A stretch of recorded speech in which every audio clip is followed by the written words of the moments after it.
What's a film, bro? It's a series of moving pictures. And don't call me bro. Okay, but seriously, you've heard this term before, right? If you spend enough time in film analysis spaces on the internet, you know it. Film bro. As soon as you hear it, you get a picture in your head of a certain kind of person. And here, amidst the crowd, we see the film bro.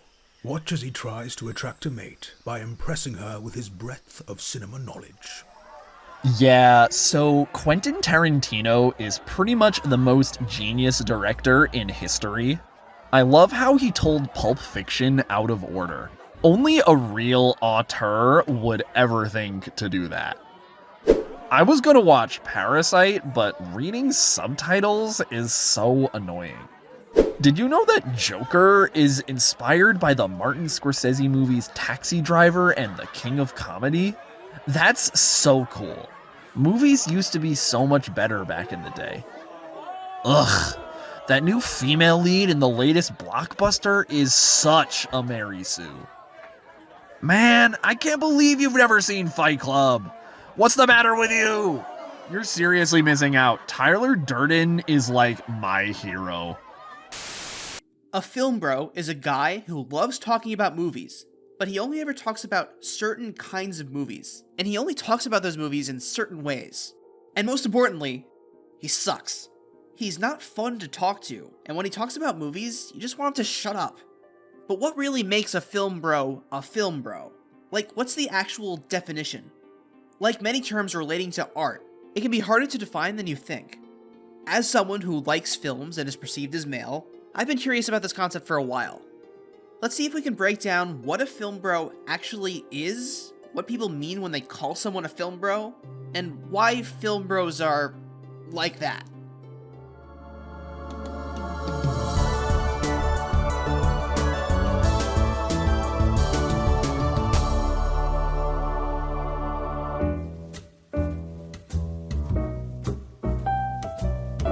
Let's start by nailing down a basic definition. What does the term film bro actually refer to? Let's see what we find if we just Google it. Urban Dictionary defines it as somebody who thinks of themselves as a big movie buff, even though they only have a surface level knowledge of the movies they like. Several other articles I found echo the same sentiment. A film bro is basically somebody who thinks they're an expert, but they only seem interested in talking about a certain subset of popular mainstream movies. And alongside just about every definition of film bro is a list of movies that film bros love. The list can vary, of course, but there are a few mainstays. Film bros love anything by Quentin Tarantino or Christopher Nolan, mafia movies like The Godfather, Goodfellas, and Scarface, and especially Fight Club. They tend to be movies made between the 70s and the 90s, with the exception of Joker. Film bros describe this group of movies as the best movies of all time, no debate, even though there might be other better movies out there that they know nothing about. And just so I'm crystal clear, it is not a bad thing to like these movies. It's very normal to think these movies are good. I think these movies are good. Well, some of them. I've said on record several times that I don't like mafia movies, but Tarantino, Nolan, Scorsese, they're all brilliant. Django Unchained is so much fun. Inception is amazingly creative. Shutter Island is one of a kind. And even if I didn't like these movies, I'm not here to police what you can and can't watch. I'm bringing these movies up because film bros tend to be snobby about them, where they think you're not a real connoisseur unless you like X, Y, and Z. The reason why it's so easy to make fun of film bros is because they tend to have this attitude about the movies that they like, but the irony is that these movies are really popular mainstream cinema. These movies are all great, and they're a step up artistically from the average mindless superhero blockbuster, but if these are your favorite movies, you're kind of giving away the fact that your taste is pretty limited. It's kind of silly to make movie buff a core part of your personality if you're not going to explore beyond these big, obvious popular movies. But that's only part of the story. We've talked about the film half, but what about the bro half? It's not a coincidence that all the people who act this way are male. Take a look at all these film bro movies. It doesn't take a lot to find a lot of similarities between them. Film bros love movies that deal with very specific subject matters. First, obviously, all these movies have male main characters and mostly male supporting casts. Beyond that though, these main characters tend to have two defining traits: hypercompetence and moral ambiguity. These men are really good at what they do, which is always some sort of traditionally masculine activity, like fighting and killing, or business wheeling and dealing, or planning and leading other people. There's an element of power fantasy to these stories, where men can watch these awesome dudes kick butt and wish they could be like them. Then there's the other component, that these male protagonists tend to be morally gray. where their actions in the story are illegal, immoral, or both, and the story grapples with what the right thing to do is. This, in the mind of the film bro, elevates the story beyond the mindless blockbusters with clear good guys and bad guys. Going along with that, the tones of these movies tend to be dark, gritty, and serious, which makes them smart and important, not like those dumb, colorful Marvel movies. In short, these are movies about men, made by men, for men, that demonstrate traditionally masculine traits. And again, none of that is inherently a bad thing. The problem comes from the attitude some men have towards some of these movies. Let's talk about a term that has started many internet fights: toxic masculinity. This term is commonly misunderstood, to put it mildly. There are a lot of people who have heard it in passing out of context and assume that toxic masculinity is the idea that all men are toxic. That's not what it means. Toxic masculinity is the belief that some men have that there's only one correct way to be a man, that men have to be traditionally masculine, and if a man isn't, that's shameful. When somebody says you're not a real man if you cry, or like the color pink, or if your wife makes more money than you, that's toxic masculinity. Rusty, don't be a little bitch. You gonna man up? You better, because right now your sister's stronger than you. Give me your hand, get up. The men in these film bro movies are flawed. They make mistakes and hurt people. And the story lets you know that these characters aren't necessarily people to admire. What can happen though, is that a film bro might see these movies, miss all the cues that criticize the main character, and walk away thinking that he's the coolest guy ever and that he wants to be just like him. That's the punchline with the film bro. He calls himself a film buff, and he knows film terms like color grading and auteur theory, but the basic themes and messaging of the movies he likes go straight over his head. The quintessential example of this is Fight Club. Fight Club is explicitly a critique of toxic masculinity. It shows Tyler Durden building a dangerous cult by telling weak, disaffected men that society has neutered them, and that they need to reaffirm their masculinity by beating the crap out of each other and blowing up the world. Tyler is the villain of the story, a monster who preys on men's insecurities. But in the process, the movie does make Tyler look pretty cool. And so there's a huge audience of people who think Tyler is the coolest guy in the world, who unironically quote him and take his advice. If you think anything that he did in this movie was good, you missed the point. If you want to hear more about this video by Maggie May Fish is the most comprehensive one out there that I've seen. On top of all that though, maybe the worst thing about film bros is the way they tend to dismiss and belittle movies about women. Film bro movies don't tend to have a lot of women in them. The ones that are there are usually just a love interest or a sex object with the agency and personality of a lamp. If another movie stars a woman though, or is directed by a woman, film bros are way less likely to call it a masterpiece. On some occasions they might pick apart and criticize it, but probably they'll just never bother to watch it and barely know it exists. If a movie isn't about a man, made by a genius male director, it isn't worth their time. I'm not a film bro. Okay, then name one female director. Greta Gerwig. That's on me. I set the bar too low. That's what a film bro is. We've all met someone like them at some point. They're infuriating, right? Why can't these jabronis just open their minds a little? They're the worst movie fans ever. Stop. Let's take a second. I've been telling you this whole time what a film bro is and why they suck.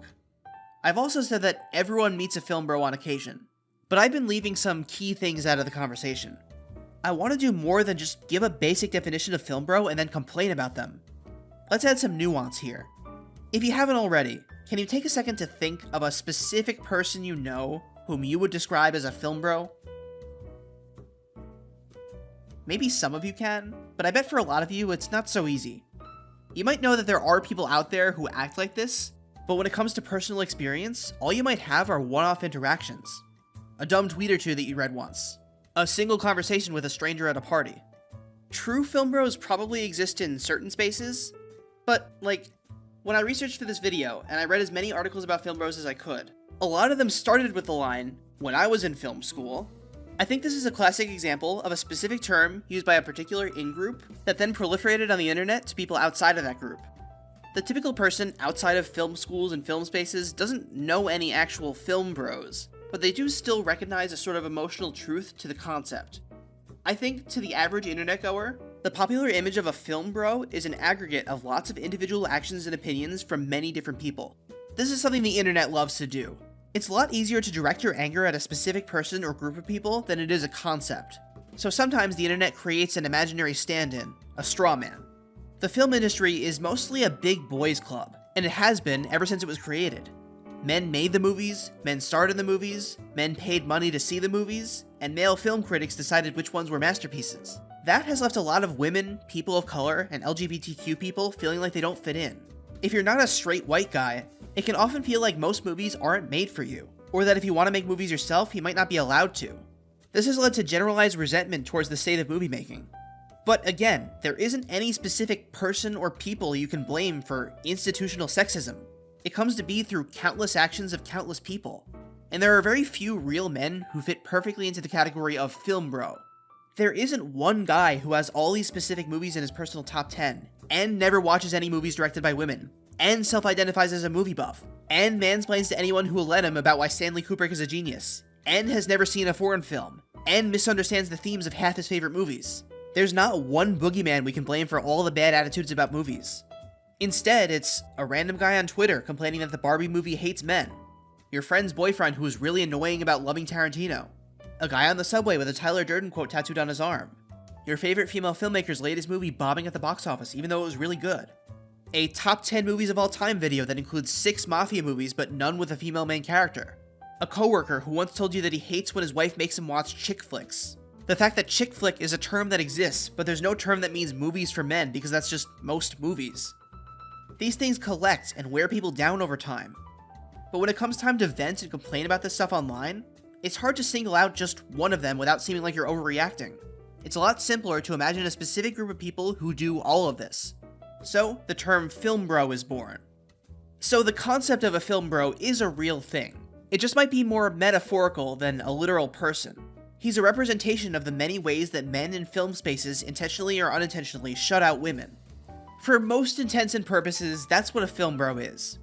I have one more addendum though. When a term comes into being this way, it has a high potential for definition drift. When I set out to describe what a film bro is, I did plenty of research to find the most common, generally agreed upon definition. But what I found is that there are some wildly differing ways that people use this phrase. Like the Urban Dictionary definition that I read earlier lists the MCU as something film bros love. And a couple of years ago, this TikTok trend went around where people described film bros as only loving obscure foreign films. Both of those are completely antithetical to the definition I just gave.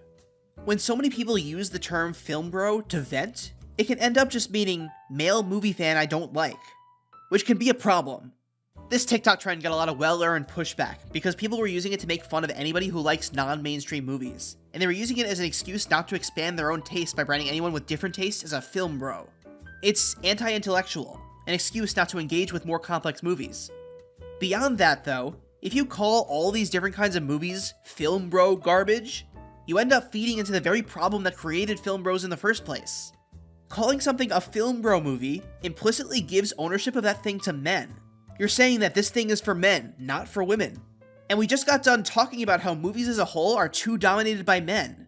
It makes sense to use the term when talking about movies clearly by men for men. But when you use film bro movie and deep and hard to understand movie interchangeably, that's basically saying that only men are able to appreciate complex, thoughtful cinema, and that women are too dumb to appreciate them. And like, no, don't do that. So for my final thoughts, if you're a person who likes to complain about film bros, that's fair. It's frustrating trying to be a woman in such a male-dominated space. Just don't overuse the term. Be specific about what you're criticizing so that other people understand what the problem is. And if you're a guy watching this who got upset with me because you fit a few too many descriptors of a film bro, don't be. You're not necessarily doing anything wrong. You might just be a product of a society that puts stuff for men in front of your face all the time and never give you a reason to explore anything else. But if you think you might be missing out on other good movies, try to broaden your horizons. Seek out new things you wouldn't otherwise try. That's never a bad idea. You might find something unexpected that you end up loving, even if you thought it was just a chick flick. Movies are great, and we're all better off if there are options out there for everyone to enjoy. Oh my God, you've never seen The Godfather? This movie is a rich blend of Coppola's aesthetic genius and a triumph to Robert Evans and the architecture of the 70s studio system. Can you start the movie over and just talk through the whole thing?